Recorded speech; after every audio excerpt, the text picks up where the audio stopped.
Hey spooky people, it's your best friend Kenny. We are back with another spooky on location video.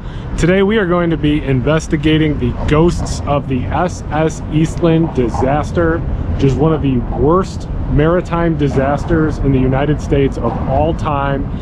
It occurred right here on the Chicago River, just off the Clark Street Bridge. Let's get spooky.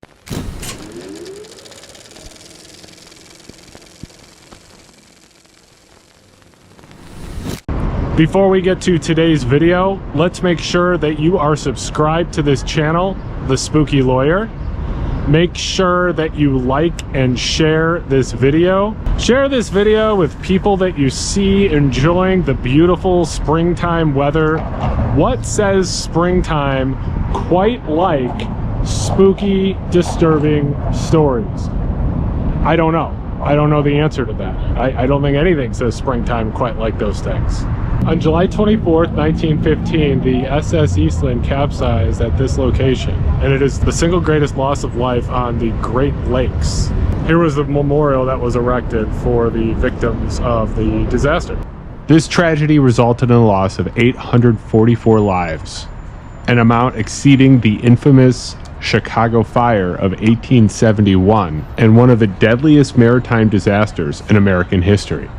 The victims were primarily employees of the Western Electric Company and their families, who were eagerly anticipating a day of leisure at their annual company picnic in Michigan City, Indiana. This is a well-known historical tragedy. However, a lesser-known aspect of the Eastland disaster is the persistent claims of paranormal activity in and around the area where the disaster occurred in the years following the event. The annual picnic for the employees of the Western Electric Company and their families was a highly anticipated event. The morning of Saturday, July 24th, 1915 was lightly rainy, yet the atmosphere permeated with excitement of thousands who gathered along the Chicago River, eager to board one of the 5 chartered ships to the excursion in Michigan City. The SS Eastland was known as the Speed Queen of the Great Lakes, and it was scheduled to be the first to depart from its dock near the Clark Street Bridge. The timeline of that fateful morning unfolded rapidly. By approximately 6:30 a.m., around 5,000 people had arrived, and passengers began boarding the Eastland, expecting to leave at 7:30 a.m.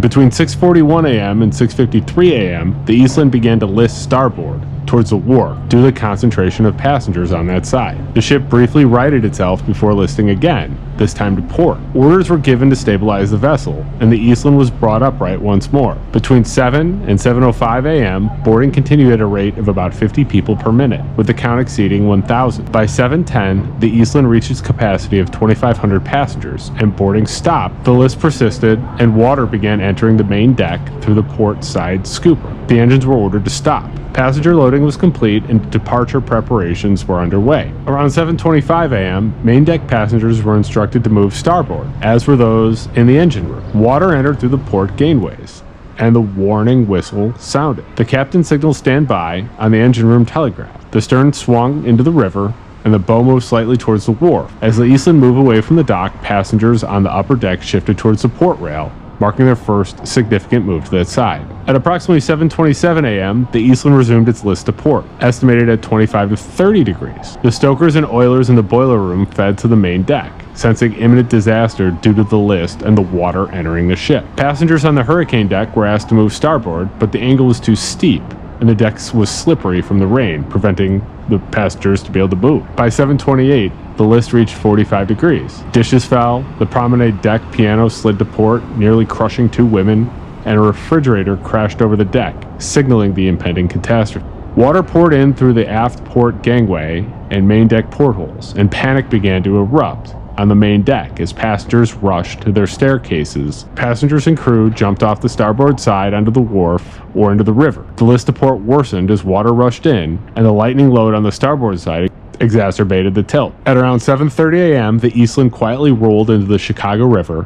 In those few minutes, 844 men, women, and children were killed. The ship, still tethered and close to the shore, became a scene of unimaginable horror. The final count of the casualties in the SS Eastland disaster reached a staggering 844 individuals, the majority of whom were women and children. The immense loss included 22 entire families, leaving a profound void in the Chicago community. particularly within the close-knit immigrant neighborhoods that comprise much of the Western Electric workforce. In the immediate aftermath of the capsizing, a massive rescue and recovery effort was launched. Firefighters, police officers, physicians, and countless civilian volunteers rushed to the scene, desperately working to pull survivors from the water and the partially submerged vessel. Nearby boats quickly came alongside the hull to allow those trapped on the capsized Eastland to leap to safety. Welders used oxygen torches to cut the steel hull of the overturned ship, attempting to reach the hundreds of passengers trapped inside. The scene along the Chicago River was one of chaos and heartbreak, with horrified onlookers witnessing the grim work of rescue and recovery. To manage the overwhelming number of deceased, temporary morgues were quickly established in nearby buildings. The 2nd Regiment Armory on Washington Boulevard, later to become the site of Harpo Studios, served as the primary temporary morgue, where hundreds of bodies were laid out in rows for families to identify their loved ones. In the years following the SS Eastland disaster, numerous accounts of alleged paranormal activity have surfaced, often centered around the site of the tragedy of the Chicago River and the buildings that served as temporary morgues. Behind me is the Reid Murdoch Building, which was built in 1914. The Reid Murdoch Building was used as a makeshift hospital after the SS Eastland incident. There have been reports of paranormal activity, obviously, in that area from people who work in the building and people who visit the building, including shadow figures, disembodied voices and screams, and furniture moving on its own. And, you know, obviously a place like that, having that type of trauma, being the makeshift hospital for one of the worst disasters of all time, is going to have some paranormal activity. Personally, I don't think you ever want to end up in a makeshift hospital. I think you want to be in an actual hospital. So I don't know how great the outcomes were for the people who ended up there, but I'm guessing it wasn't great. The Reid Murdoch & Co. building, located across the river from the disaster site, also served as a temporary holding place for some of the victims. The task of identifying the deceased was a grueling and emotionally taxing process for grieving families, many of whom had lost multiple members. The entire city of Chicago was plunged into deep mourning in the aftermath of the Eastland disaster. Funerals took place en masse, with entire families being buried together in heartbreaking ceremonies. The tragedy sent shockwaves throughout the nation, and the emotional scars of the city of Chicago remained deep for decades. Along the banks of the Chicago River near the Clark Street Bridge, where the Eastland capsized, people have reported unsettling experiences. Some claim to have witnessed faces peering up from the murky depths of the river, or the faint outline of sounds seemingly emanating from the water, reminiscent of the terror experienced during the disaster. Many have also reported experiencing sudden and inexplicable drops in temperature or an overwhelming feeling of unease and sadness while walking near the site. Interestingly, there are even police reports of individuals dining at riverside restaurants or passing on the Clark Street Bridge who believe they saw someone drowning in the river at night, only for authorities to find no one upon investigation. The former 2nd Regiment Armory, famously known as Harpo Studios during Oprah Winfrey's tenure, is perhaps the most frequently cited haunted location connected to the Eastland disaster. Staff members and their security guards at Harpo Studios reported numerous strange occurrences over the years, including unexplained noises, the Gray Lady, a shadowy figure of a woman in an old-fashioned dress, sometimes even captured on security monitors. Employees also frequently mention hearing sounds of children laughing or crying, a poignant reminder of the many young lives lost in the disaster. The sound of a woman sobbing in one of the restrooms was another recurring report. Night watchmen reported hearing crashing sounds with no discernible source. Flickering lights and doors opening, slowly creaking open and slamming shut were also commonly reported. Oprah Winfrey herself reportedly experienced some of the unusual occurrences during her time at the studio. The Reid Murdoch & Co. building, now known as the Reid Murdoch Center, has also been associated with paranormal activity believed to be linked to its use as a temporary morgue. People working in the building, particularly after hours, have reported seeing shadow figures moving down hallways, sounds emanating from rooms above where no one should be, as well as lights flickering on and off and doors slowly creaking open and slamming shut. One ghost tour guide recounted an instance where lights in the building flickered on and off, precisely as he mentioned the phenomenon to his tour group standing across the street. Now that might have been someone playing a little joke, and if it is, that's pretty fun. Now I'm standing in front of the Tao restaurant, and it is a rumored haunted building. According to Chicago folklore, this building was used as a makeshift morgue after the Eastland disaster. The victims of the Eastland disaster's bodies were laid out so family and friends could identify the bodies. However, this rumor has been debunked, and it's very unlikely that no bodies were ever inside or ever displayed inside this building relating to the Eastland disaster. So it was a good story, but it's probably not true. The claims of the paranormal activity associated with the SS Eastland disaster have attracted the attention of various paranormal investigators and ghost hunters over the years. These investigations often involve visiting the haunted locations, such as the Chicago River, in an attempt to document any unusual phenomena. The evidence gathered in support of these claims is anecdotal, consisting of personal testimonies from individuals who have reported experiencing strange occurrences. These first-hand accounts describe a range of sensory experiences, including visual sightings, auditory perceptions, emotional sensations. And while these personal narratives can be compelling, they are inherently subjective and open to interpretation. It requires you to believe them. Paranormal investigators have also employed various types of equipment in their attempt to verify these claims. These tools often include audio recorders to capture any unexplained sounds or electronic voice phenomena, and EMF meters to detect unusual fluctuations in electromagnetic fields, which some believe are associated with paranormal presence. Some investigators have also reported capturing unusual audio recordings at the disaster site,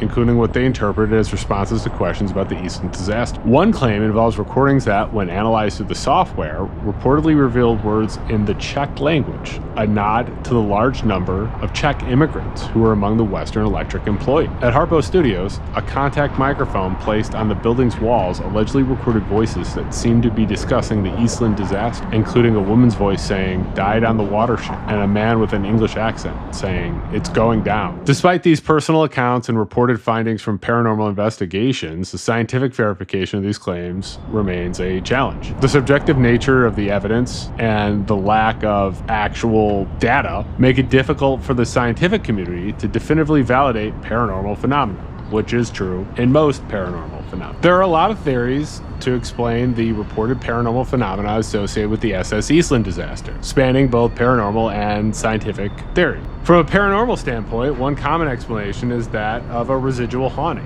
This theory suggests that traumatic events, particularly those involving intense emotion and significant loss of life, can leave an imprint of emotional energy on a location. This residual energy can then manifest as ghostly phenomena, such as apparitions, sounds, or feelings, replaying the events or emotions of the past without any conscious intent from the spirits themselves. The sheer scale of death and suffering during the Eastland disaster potentially explains the persistent reports of this phenomena around the river and the former morgue site. Another paranormal theory is that of intelligent haunting, which suggests that the spirits of the deceased remain in the earthly realm and can actively interact with the living. This could explain reports of the apparent communication through the EVP or the disembodied voices and feelings of being watched. Scientific explanations for this type of phenomena often focus on psychological and environmental factors. Psychological factors such as pareidolia, the tendency to see familiar patterns and randomness, could explain the perception of faces in the water or shadowy figures.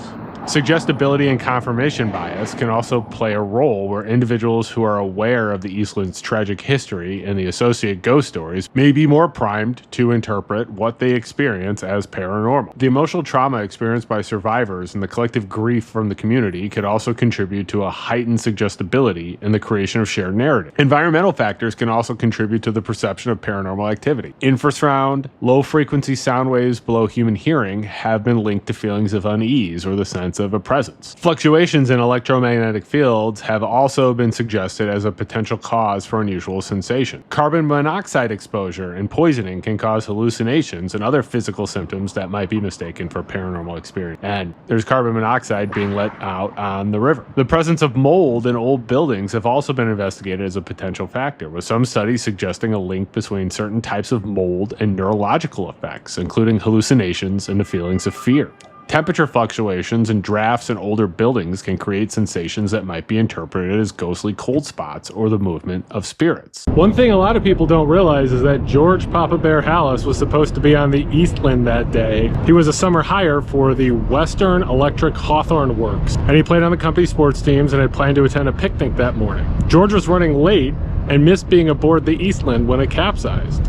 George Halas's name actually appeared on the list of the missing and dead that were published by the local newspapers. It's wild to think that had George Halas not been running late that day, he may have been on the Eastland and he may have died in that disaster, and the Chicago Bears might have never existed. The SS Eastland disaster left an enduring scar on the community of Chicago, with its impact felt immediately and resonating for generations. The immediate emotional and psychological toll on the families who lost loved ones was immense, and the sudden and tragic death of hundreds, including entire families, created a profound sense of grief and loss. The Western Electric community, which was also tightly knit, was particularly devastated, with the loss of so many employees and their family members creating a void that took years to heal. The city of Chicago as a whole mourned the unprecedented loss of life in a single incident, a tragedy that, for many years, seemed to be overshadowed by other historical events. The SS Eastland disaster of July 24th, 1915 is a significant event in American history, despite the fact that it's not well known. But it was one of the deadliest maritime tragedies the nation has ever witnessed. The capsizing of the passenger steamer in the Chicago River claimed the lives of 844 individuals, primarily working-class immigrants and their families, who were eagerly anticipating a company picnic. Definitively proving or disproving paranormal phenomenon, ghosts, etc. is not really possible. There's anecdotal evidence, there's personal testimonies, and there are theories both within the realm of paranormal beliefs and the realm of science to explain the experience. Paranormal theories suggest residual emotional energy and the lingering presence of spirits, where scientific explanations point to psychological factors and environmental factors. The story of the SS Eastland is a complex tragedy. With the profound loss of life and the circumstances surrounding the disaster, it makes sense that there would be feelings of despair, sadness. Ultimately, it comes down to whether or not you believe in ghosts and whether you believe ghost stories, whether you believe that spirits and ghosts manifest themselves in areas where tragedies occur. If you're the type that believes that ghosts haunt areas where awful tragedies occur, then here on the Chicago River is the site of one of the worst tragedies in American history. And it would make sense then that this place would be haunted with spirits. Make sure that you are subscribed to this channel, The Spooky Lawyer. Go ahead and follow me on Blue Sky and Twitter. My username there is The Spooky Lawyer. Go ahead and follow me on TikTok. My username is AK Bruce. If there is a spooky or disturbing story you would like me to cover, send me an email. My email address is thespookylawyer@gmail.com. If you would like to make a donation to support the channel, there is a super thanks button in the toolbar, the YouTube toolbar. Go ahead and click it and make a donation. Any money that this channel makes will go to making better videos for you guys. I'm going to put up the names of the people who have already donated to this channel. Thank you very, very much. You also support me by watching my video. It means a lot to me that you watch. I have an upload schedule right now of Sunday, Tuesday, and Thursday that I intend to keep for a while. I also do a premiere of my videos, which is the initial stream of the video, as well as a live chat where I'll be present and I will be talking about what's going on in the video, some interesting things that I thought were interesting about the video production, and maybe some other stuff that didn't make the video. So if you'd like to come out, join the live chat, come on out. Sunday nights, Tuesday nights, Thursday nights, generally at 7 p.m. Thank you for watching my video, and stay spooky.